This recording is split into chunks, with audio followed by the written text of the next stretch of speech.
If you look at anything that builds a man into a man, there's a degree of suffering. So many men say, I want to be the man, but they don't want to suffer. They don't want to fight. And I don't understand why, because even if you look at a superhero movie, they tell you, even in superhero movies, they make it very clear. Batman's parents died. That's why he's Batman. It's very hard to become a man and have a man who's respected and has stories and is capable when he only had a nice life and nice experiences. It's usually the things that made you the best version of you are usually the worst things that happened to you. All the bad things have to happen. There's no way to get there without the bad things. Where do you find the strength when you're in these difficult situations? I always find the strength from my last name. I'm Andrew Tate. I'm Andrew Tate, so I just have to do it. I'm in a Romanian jail cell. I wake up, there's cockroaches in my bed. They're all over my face. What am I gonna do, cry? Am I gonna go and sign a piece of paper and say I'm guilty? I'm gonna sell my brother out? No, I'm gonna take the cockroaches off my mouth. I'm gonna do some push-ups, because I'm Andrew Tate. When shit really gets hard, honor and courage and bravery and your last name is all you've ever had. Especially with men, none of them are bestowed with the things that the masculine essence needs to be a good man. You need pride, you need honor. Matrix Media, they say, why did you get so big? Because I'm telling the truth. I'm telling the truth, which every man knows is intrinsically true in his heart, because God has instilled him with a basic degree of morality of right and wrong. I'm saying things to a 17-year-old boy and he's going, he makes sense. I get it. Everything I was told so far just didn't quite click, but this does. And that's what they're so scared of. I was talking about this the other day. I was talking about how I have a pet peeve, and one of my pet peeves is painkillers. And I was being typical me, and I was going over the top. And I was discussing with this guy. This guy said, have you got any aspirin? I said, there's no aspirin in my house. And he said, why? I said, brother, you are not facing 1% of the life difficulties I am facing. Think about it. No government's trying to lock you up. The Matrix isn't after you. They're not trying to frame you. Nobody wants you dead. When God finally gives you a tiny headache, to give you something to show you're half a man, a little bit of resilience, you pussy out and take an aspirin. Can't you just have a headache? Just have a headache. And not only just have a headache and don't mention it, because I don't care. So don't even talk about it. Nobody needs to know. What do you want? Do you want therapy? You want sympathy? Nobody cares you have a headache. Shut up. Like nearly any problem on earth, whether it's men's mental health, whether it's women's mental health, no matter what it is, whether it's crime, no matter what it is, how do you fix the problem? By building men of caliber, by building men of capability and status and honor and dignity, and by building men of ability to be good standing citizens who are respected by their peers. All of it comes back to improving men. All of it. Every single problem you can possibly name, it comes back to building strong men of capability who are respected. That's all. It's the baseline of humanity. Men always has been the baseline of humanity. And that's why nearly every problem we can name, all of them are in a direct negative correlation with masculinity. As masculinity plummets, all this garbage is going up through the roof. Is that a coincidence? Absolutely not, really not. It's you can literally see it with a graph, and you can see it happening. Saving the way men think and operate, growing a new generation of men who understand they have duty to themselves, their last name, and God, literally saves the world. All of it. Women respect men who stick by their principles and their beliefs. And the principles and beliefs of a man are always to do what he is supposed to do, regardless of how he feels. You must train when you don't feel like training. You must protect when you don't feel like protecting. You must be a good man. And when you're actually a truly good man and a high value man, this is something I absolutely realized in jail. I have no problem suffering if the people I love are not suffering. My children are taken care of. The women I love are taken care of. My mother is taken care of. Everybody around me is fine. Even if they've removed me from my life and locked me in a jail cell, everybody I love is taken care of and is protected and is living good.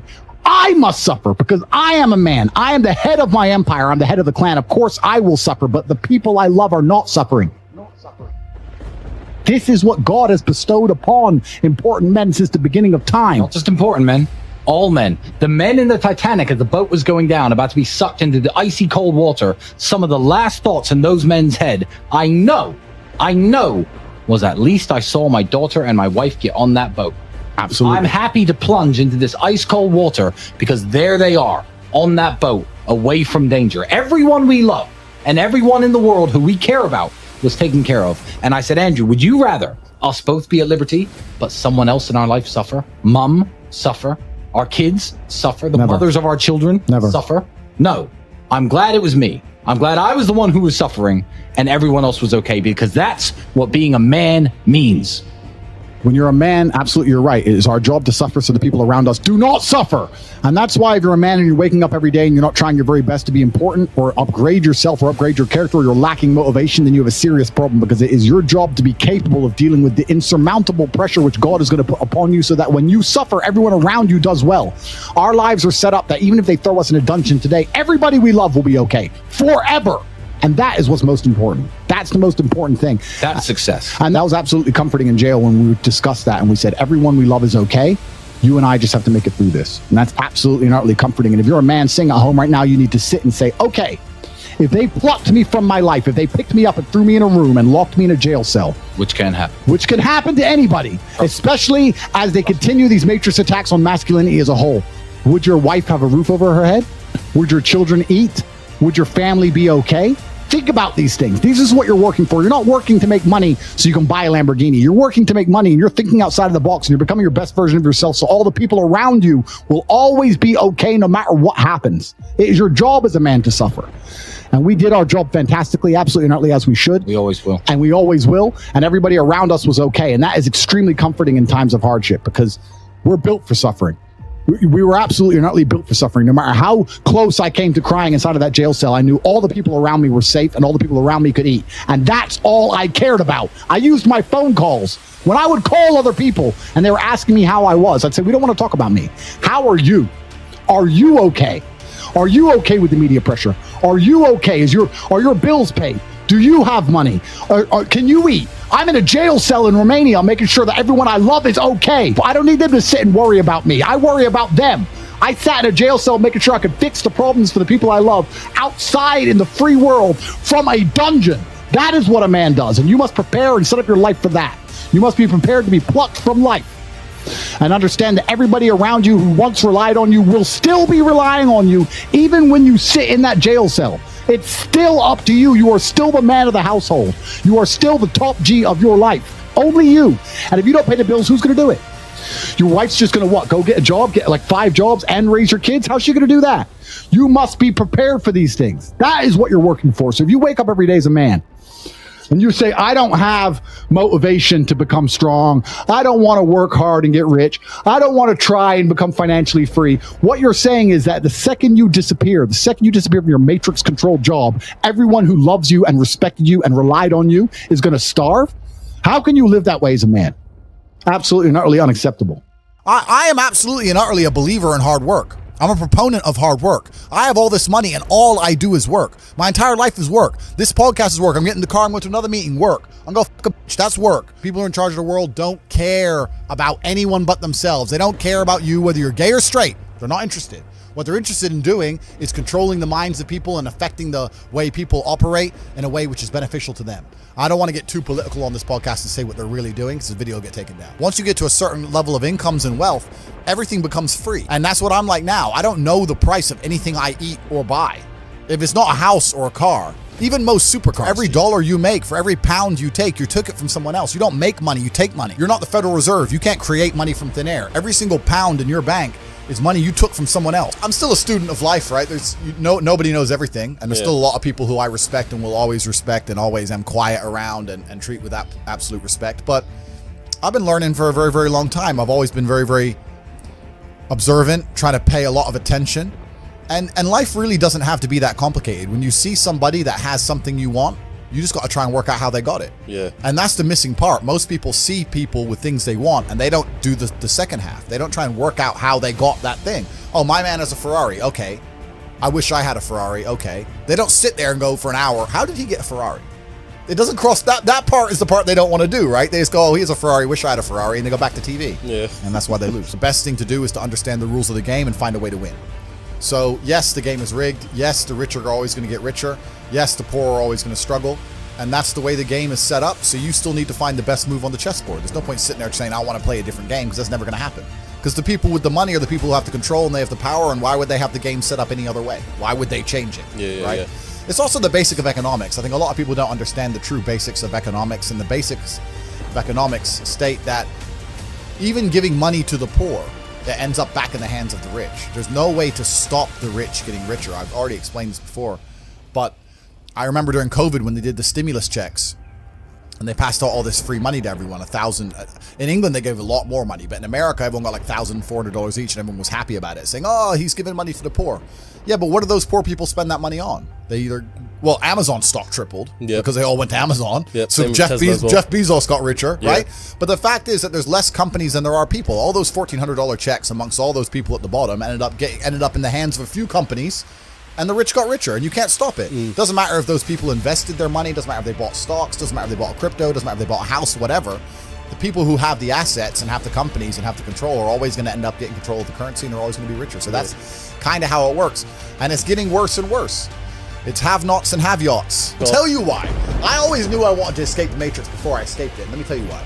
If COVID has not woke people up in the last 3 years, I don't know what's wrong with you. The government came along, closed your business down by force, forced you to have a medical procedure you didn't want, made you stay in your house and cover your face because of something with a 99.9% fucking survival rate. They come along and literally broke every single rule. They broke the Geneva Human Rights Convention. Every single law that they wrote themselves, they just broke them all under the guise of safety. More people committed suicide from mental health issues, or more people died from missed doctor's appointments for real diseases because of this crap.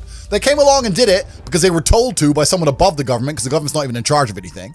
And now they've gone back to normal. Everyone thinks they're not going to do it again for some other reason. You think across the next 30 years they're not going to come back with some new shit? Fuck them. Next time, when they come along with this crap, I'm out. I'm bouncing. See ya. When they did this, I went to Sweden. Sweden was open the whole time. Sweden never locked down. I was in clubs in Stockholm while everyone else was here locked in their houses clapping for the NHS like a jackass. I was in the nightclub. No masks, no vaccine, no lockdown, nothing. Running around with Swedish chicks. So I just run to freedom, right? But if I had, let's say, a big property within the UK, I can't just say, fuck the UK. So once you escape the Matrix and you try and find a way to get your wealth outside of the system, then you can exist geographically anywhere. And once you can do that, then laws don't really apply to you. If they made a law in the UK I was unhappy with, I'd just leave. And if they made a law in Romania where I live I'm unhappy with, I would just leave. I don't have to be a lawbreaker. I don't have to be a criminal. I'll just go somewhere else, right? So property kind of ties you down, things tie you down. And if you look at the real high levels of wealth, if you look at the billionaires and stuff, they're trying to do the same thing. They don't own anything. They have a share in a company which owns a shell company in the Cayman Islands, which owns this subsidiary of a company in Dubai, which owns a boat that they can use. It's that Aikido. It's the same thing. Get out of the Matrix. That's what everyone's trying to do. How do most tech companies make money today? They give away a free product and they use your personal information. You are the product. You are the product. That's right. So you use Facebook or use Instagram, you use a free product, and they get personal information about you and your habits. And they take that information and they monetize it. So the logical extension of that fact would be that the more information they obtain about you, the better they will be at monetizing that information. So that means that large companies are trying their very best to know everything about you. The harder they survey you, the better their surveillance, the more profitable they will be. And companies' primary objective is to be as profitable as possible, meaning that tech companies and large companies, by extension, which are basically government, because government have the fingers in all of them, want to spy on you as much as possible. The reason they want to do that is to build a pattern of your behavior. And they use that pattern of your behavior to predict how you're going to spend money, or predict how they can make you spend money. If we show him this type of advert at this time for this length of time, he's more likely to spend than if we don't, because of all the other millions of people who fit his profile, this was the most reactive type of advertisement. They must have pattern A type of person who is worth $11.59, and pattern B type of person who is worth $9.22. How do we make the pattern B people act like the pattern A people? What do they do different? How can we change the algorithm or the app to make the pattern Bs be more like the pattern As so we can make more money? If the goal of a business is forever profit, they want to forever survey, and they want an ideal customer. And if they understand your patterns of behavior, they must be trying to influence your pattern. The next logical extension to that is, we're living in a world where not only are we being spied on with that, every single thing we use is trying to change us, change how we think, change how we act. Could we argue that's how you make your hundreds of millions? Change your people against the Matrix to the free 100%. So when we talk about the future and AI, people say, what do you think about AI? I think AI is going to change how we all think and act. I'm not worried about what the machines are going to do. I'm worried about what you're going to do. You as a person. I'm worried about what the people are going to do when the AI becomes good enough to truly turn the pattern Bs into the pattern As. How do we make all the people who understand the truth believe Andrew's a human trafficker? How do we make people believe the news again? What disaster do we need to come up with? What words do we need to type in which order? In which order do we have to show them the different articles for it to be a logical continuation in their brain for them to come to the conclusion we want them to come to? I'm not worried about what AI is going to do on its own. I'm worried about what it's going to do to all of us. Because that's how they're making money now, is by surveying us and controlling us. And yeah, I'm one man with a mouth, and I'm pretty good. But to compete against machines into the future, I'm only going to lose. I think sales jobs are probably the best job any person can get. If I had to get a job again, it'd be a sales job. Because you learn a lot as a salesman. You learn, and sales is a really important skill. You learn a skill, and also if you're actually good at it, it's not even really like having a job. They don't fire the top salesman. Yeah, no, they don't. No, they do not fire the top salesman. You turn up late, you crash your car. Well, sorry, G, boom, here's my numbers. They're like, oh, all right, dickhead, but all right, bye. They don't give a fuck if you're the big boss, right? So if you're a salesman, it's the only time you get any kind of freedom, and also all the responsibility and all the pressures on your back where it belongs as a man. You need to adopt stress and adopt problems if you want to be successful as a man, and as a salesman you get that. So I had a bunch of sales jobs. I did a bunch of sales things. I was fighting, became world champion, started making money with fighting, but even fighting, kickboxing is not boxing, bro. Most I ever got paid for a fight was like 200 grand. Yeah, because some boxers, I think Amir Khan for his last fight, rumors have it that he got paid about 6 million or something like that. Yeah. Boxing's different. That's big money, yeah. Yeah, it's big money. But as a kickboxer, you don't make that much money, man. I had an apartment and a BMW, and I was doing all right, but I wasn't balling. You know, I couldn't just pull money out the sky and just do whatever. Like if you're fighting twice in a year, and let's say you get 50 grand for one fight, 40 grand for another fight, 90 grand? By the time you give your manager 20%, pay all your rent, paid your car, but you ain't rich, right? And that's the best you'll ever get out of kickboxing, ever. Well, even at top level? Top level. You have to go to UFC, and even most UFC fighters have no money. Yeah. You got to be the champ to get paid. Yeah, people saying Dana White robs their fighters. Well, I mean, the thing is with the UFC is that everyone says Dana White should pay them more, but look at how liquid the UFC is. Even during COVID, when basically every other organization couldn't function and shut down, he managed to keep shows running. He managed to keep UFC running, keep fighters getting paid, keep fighters in shape. I mean, I know a lot of kickboxers who didn't have a fight for two and a half years. How are you going to stay in shape for 2.5 years? Yeah, and then you come out doing what? Yeah. How are you going to drive to the gym every day, eat good every day without you're not even getting paid to fight now? So it's hard. So maybe he does rob the fighters. I don't know, but he's an excellent businessman. He's provided a platform for people. But the point I'm trying to make is that fighting as a career path is a terrible career path because it's just too hard to make money. Too much can go wrong. You can get unlucky. You can break your hand. You know, you can get sick on the day before a fight and then lose the fight because you had a bit of a cold and now you got knocked out and you're you know what I mean? Like it's hard. It's too hard. It's unpredictable. So I always knew that even when I was fighting, and I was always trying to find a way to make money. Even when I was fighting, all I did was try different ways to make money. I tried a million things, and that's what you have to do. You have to try a bunch of things and learn a bunch of lessons until you finally find something that works. So, and when did you find when did you have like your first taste of true money sort of thing? That's a good question, and I think one of the reasons why I was so motivated to make money is because even when I was completely broke, through fighting, I had access to a lifestyle. I saw money, right? So, man, I can tell you stories now that even sound stupid to me. I went to Deauville, France to fight for a world title, and I was sitting there, and the promoter hadn't turned up yet, and I ordered 2 waters, 2 Perrier, and they came and they were like €9 each, and I paid for them, and I said to Tristan, 20 quid for fucking water, because we're brokies. And he's like, yeah, that's crazy, and we look around and there's all these tables just with water, champagne, food, you know, like $1,000 lunches, £1,000 lunches. No one gave a shit, right? And we're sitting there going, where are we going wrong with life? Like, we're worried about the price of water. That dude's got a lobster. He's got like a big bottle of champagne. He's got 3 chicks. Like, we're going wrong. So I always knew there was, outside of the matrix, there were these people who were living in a way that money didn't have any significance. Money wasn't real to them. So I always knew it. I was always around it, especially through fighting. I went to a bunch of crazy countries, Kazakhstan, all these places. We're in Kazakhstan, a poor country. It's just G-Wagon. I'm like, what's going on? Like, there are people who are living outside the matrix, and once you live outside of it, once you get to a certain level of incomes and wealth, everything becomes free. Like, when I was looking at the price of that water, no one else in that restaurant even looked at the price of anything. It didn't matter. Yeah. And that's what I'm like now. I don't know the price of anything I eat or buy. If it's not a house or a car, even most supercars, G, I don't even know. If I want the new Maserati, the MC20, the Spider, I'm just going to text my boy, yeah, fully spec, every option. And it's going to come out the bank and I ain't going to notice. Like, it doesn't make a difference. If I have 11.8 million or 11.4 million, What difference does it make? It doesn't mean anything. Yeah. So you get to a point where the whole world's free. And then you start just buying stuff, not because you want it, but because it's completely free. So even if you 1% want it, right? You're like, oh, well, maybe I might use it once. 400 G's. I might drive it one day this summer. Yeah. You know, and that's how you get to. It's the same way people just buy coffee at a whim. You end up doing that with everything. So I always knew that kind of life existed. I used to talk with my brother about it all the time. I was like, bro, we're doing something wrong. Something doesn't add up. We're still thinking in terms of like make money, spend money, money in the bank. It doesn't. There's people who are living for free and they just point at things and they get everything they want. And my brother used to call me crazy. He's like, what are you talking about? I was like, no, there's the Matrix. We're inside the system. We need to escape. And now I managed to find a way out. So I always knew it existed. I was always looking for it.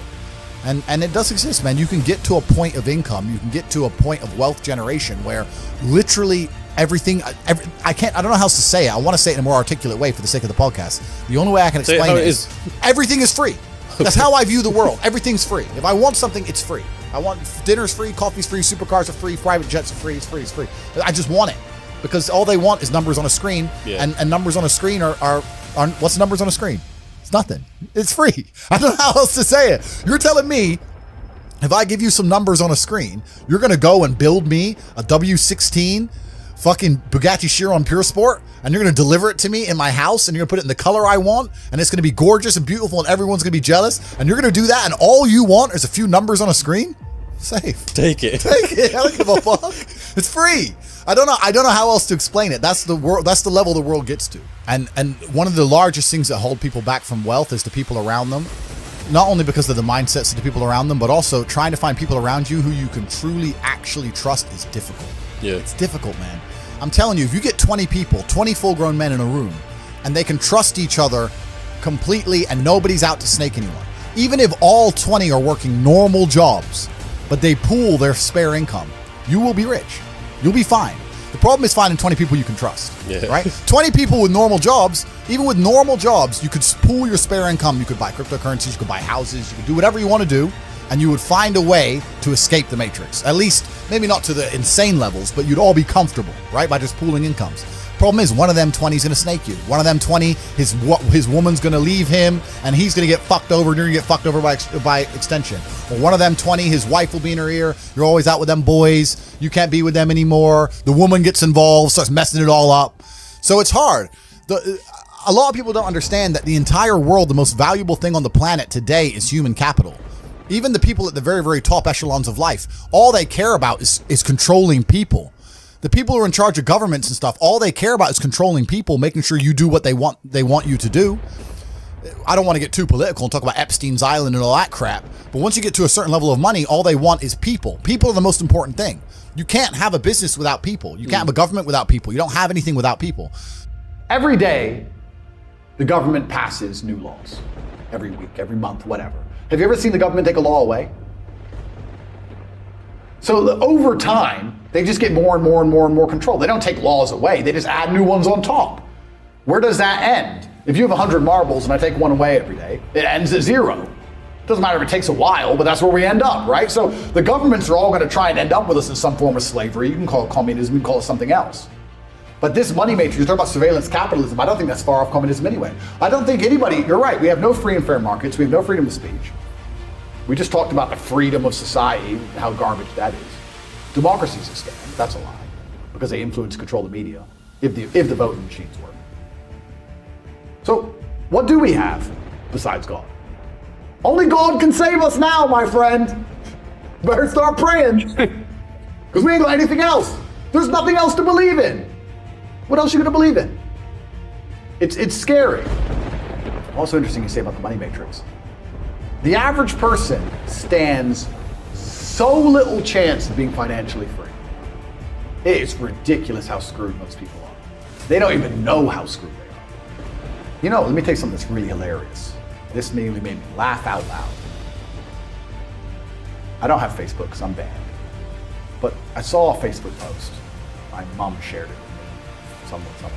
And it was a 17-year-old who was happy that they got accepted into college. That's the biggest joke I've ever heard. So wait, you are happy you've been accepted to give them money. Imagine I said I was accepted to buy a Big Mac. I'm trying to give them money. You accept me? Oh, thanks. So you can go to school and learn nothing. Learn nothing. You know what I love to do with people who go to uni? I love it, because I don't have a degree, right? And I'm obviously monumentally more successful than all these nerds. And every once in a while I meet somebody whose whole identity is invested in their learning. And they talk to me about how important it is. Well, if you want to be a doctor or I don't want to have to point out the obvious here. If you want to be a doctor, you go to school. I get it. Okay, cool. Whenever someone's in uni, I'm like, why do you go to uni? You go, oh, because I want to learn things. So did you go uni today? Yeah. What did you learn today? What do you mean? No, today. What did you learn today? They can never answer the question. It's great. Ask them. Start asking people, what did you learn today? And watch them just fumble. And then they realize, well, if I didn't learn anything on one day, I probably didn't learn anything on the week. I probably didn't learn anything the whole time. Whole thing's been a scam, all waste of time.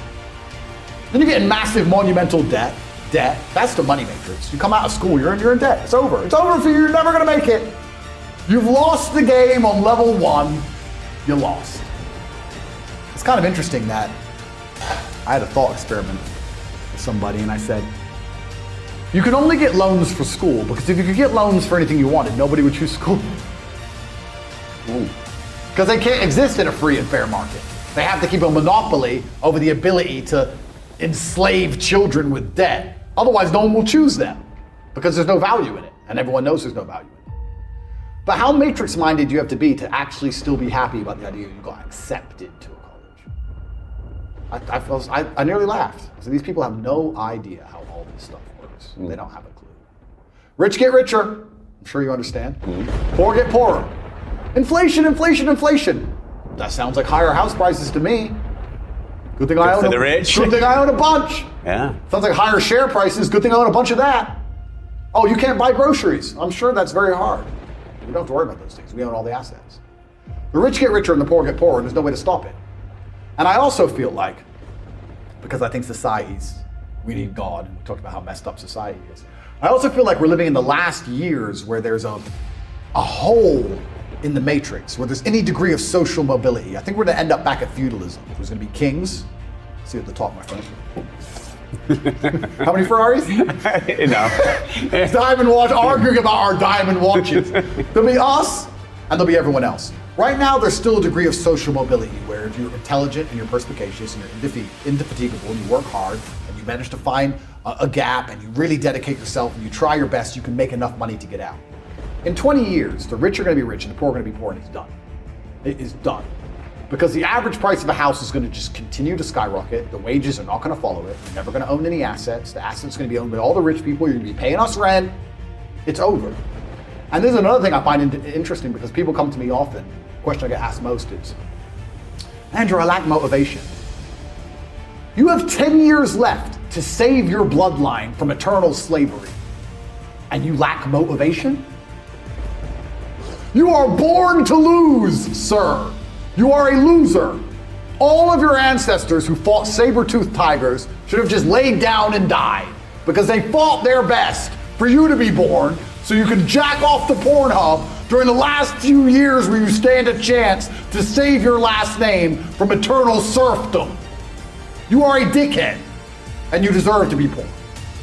The last thing you should lack in the mess of the world today is motivation, because you are running out of time.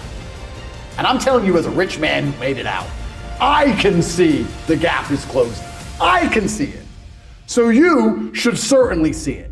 I'm above in the clouds, looking down on the hole closing in. You're down below, looking up, watching it close, and you lack motivation to build a ladder. Oh, well, maybe tomorrow. Doom, doom, doom. Maybe government will save me. Maybe if I vote for the liberals, they'll give me money. Slave minds, clowns, fools. The last thing you should lack in the world today is motivation, because Truly, people are running out of time. And I find that extremely interesting, that not only when you go to college do you end up in a bunch of debt, not only do you end up owing a bunch of money, even worse, you waste time. You waste time for a dream. And the Matrix is very good at this. It dangles a carrot all the time. Get good GCSEs. Get good in college. Get a good degree. Then you'll be rich. Pay off your mortgage, you'll be rich. Just pay off your student loans. Don't worry, just keep working. The carrot's coming. You'll get it one day. When I was 16, when I saw the Ferrari, I knew this was a lie. It's like, there's no way that man. Next time you see a rich guy, go up to him and say, how'd you get rich? I've never heard anyone say university. Ever! I've never heard anyone say it's a lie. It's a scam. When I was 16, I saw the guy in the Ferrari. I was like, I'm going to college and he isn't. And he ain't going to work. He knows something I don't know. I knew at 16 everything they tell me was a lie. But there's still people who think they have 5 years to waste in college. 5 years. I'm 37.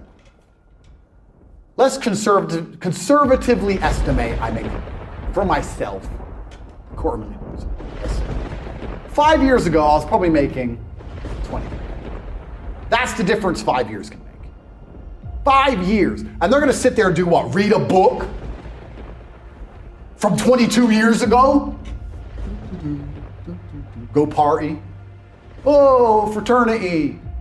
Bro, what's really scary is this. I'm 37, I grew up on a council estate. I was broke for most of my life. I made all my money myself. And even I have disdain. Because I look at them and go, you didn't try at all. I did it. With all of the pain I went through and all the problems I had, while also fighting and becoming a kickboxing world champion, I still managed to do it. You started at a higher bracket than me. You started from a middle income home. Your dad was, you had food. I didn't have food and I was a world champion. How did you fail so massively? And I look at them and just think of them as, you're an idiot. And if I feel that, imagine how the elites look at us. Imagine you're born into a lineage, a bloodline that's been in charge of the banks forever. Imagine how you view them. You think you give a shit whether they live or die? I'm talking about someone who's only been rich for 10 years. And when someone comes and complains to me about being broke, I'm like, oh, you're a dumb idiot. So imagine you were born filthy rich and your family's always been rich. And you're told about how your family's always controlled everything. You're smart. Imagine how much disdain the elites truly have for the common man. And I'm talking as a common man in many ways. Then you start to understand how this world's really working. Because they don't give a shit about the common man. If you say to the elites, if you pour third worlders into this nation, you will make 3% more per year. However, the common man will have to deal with crime, rape, murder, drugs, human trafficking. He'll sit there and go on 3%. Okay. Why would he care? Then you have a community where the only people who can protect it left are the men. The men who care about their daughters, care about their wives. But those men have to be masculine men, brave men. They're under assault. We discussed that for the last 2 hours. So now they're afraid. All the buildings look the same anyway. Why don't we just move? Let's just move. Let's just scurry away. Then you start to lose the major cities of your nation. This hypothetical. The major cities start to fall. Everyone starts saying stupid things like, it's a nice country if you stay away from the cities. You know what's a nice country if you stay away from all the cities? Afghanistan. I can go hide in the forest in Afghanistan with a little tent. And just sit there by myself. I'd probably be fine. I probably wouldn't get drone striked. I'm not in Kabul. And they don't seem to understand this. And then they hide and they run away. And eventually they're crushed. And it's over. The whole nation falls. And the great thing about globalists being globalists is that they have the whole globe. And all the globalists get on a private jet with their families. You can fly to the other place that they haven't destroyed. And they find a way to continue to profit off the burning trash heap that they just abandoned. They don't care. 3% more profit. Doesn't matter. Common man, doesn't matter. And I'm telling you that they think like this because I catch myself and I have to correct myself thinking like this. There's a guy, I get this all the time. People come up to me and say, can you make a video for my cousin? He loves you, da-da-da. And I always refuse. I don't make videos. I might make a picture, but I don't make videos. Anyway, this particular guy showed me a picture of the person. He's like, "Can you take me a picture of my cousin?" And I looked at his cousin. He must have been about 22. And he was standing in a crowd at a festival, a pint in a plastic glass. And my instant thought was, this guy's a dickhead. This guy's an idiot. He's 22. I guarantee he's not a billionaire. I bet if I were to sit down with him and say, "How much money you got?" None. Why are you there? The gap is closing. The elites hate you. You no longer have sexual consent. You're a permanent criminal in the eyes of the law. They're here to decimate you and your entire bloodline. You're 22 at the height of your capabilities, the height of your energy. You heal like Wolverine. It is Friday. Are you making money? What are you doing? "Oh, there's this band. I really want to see this band." I guess you just deserve to lose, friend. I guess you just need it. And I don't feel sorry. Let me do the math. If I never worked again, I could spend $422,000 a day for the rest of my life. I have all the cars. Do I need more money? No. Let me go have a coffee. Let me try and chill out today. And within 22 minutes, I'm back on my laptop working. There's nothing else to do. There's nothing else to do. And I can't stop myself working as a person who doesn't need money. And then there's people with no money who don't work. It blows my mind, which is why the winners are winners and the losers are losers. Losers do a little bit of work and rest. Winners work as hard as possible and worry they're not working hard enough. It's just a separation of personality types. And it's almost like you can't save these people. I have something I sent in my email recently. I said, you could give the average man a brand new Ferrari and a road map and a coffee and a full tank of gas and tell him the destination, success. And halfway along the drive, he'll quit because it's too far. No matter how well you set it up for people, they'll quit. I have this the same with my online educational platform, my school. It's $49 a month. It's less than a Starbucks. And I will teach you how to make money online. You can escape the matrix, you can get out through the hole before it closes, you can be geographically free, you can live in Thailand, you can make money from your computer. It costs $49, you have absolutely nothing to lose. I made it cheap enough for everybody to be able to join. And people will sit there and go, and then put on Netflix. What more? I've given you a Ferrari, a full tank of gas, I've given you the latte, I've given you a roadmap, I've given you a hot girl to sit next to you and play songs and do selfies. I've given you everything. Just drive the car. No, yeah, it's far. I don't have motivation.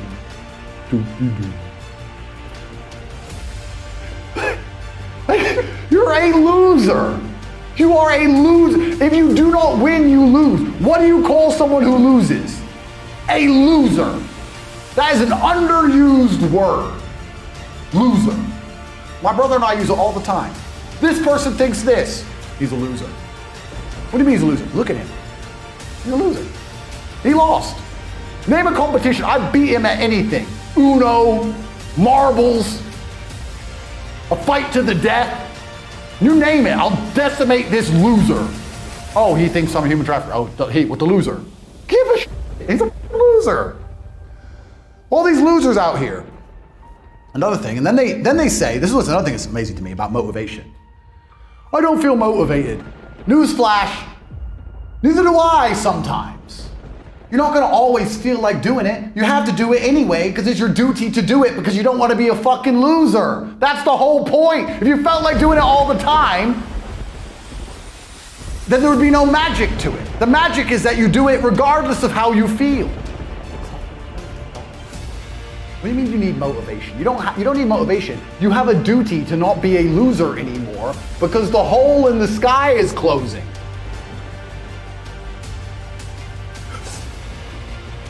$49, we'll give you a ladder. Well, you know, play video games. Born to lose. Born to lose. And then they'll end up voting for some ridiculous party which promises them they won't be a loser anymore. And that party will hate people like me. And they'll try and vote. This is what we got. Losers party. Losers love company. They do. They vote for it. Losers love company. There are certain political parties and movements out there that convince you that being a loser is okay. And then you feel better. And you also get to blame others for your loserdom. And you feel great. You don't have to take any personal responsibility. I'm not a loser because of me. I'm a loser because they did it, or this happened. Blah, blah, blah, blah. So they're attractive to losers.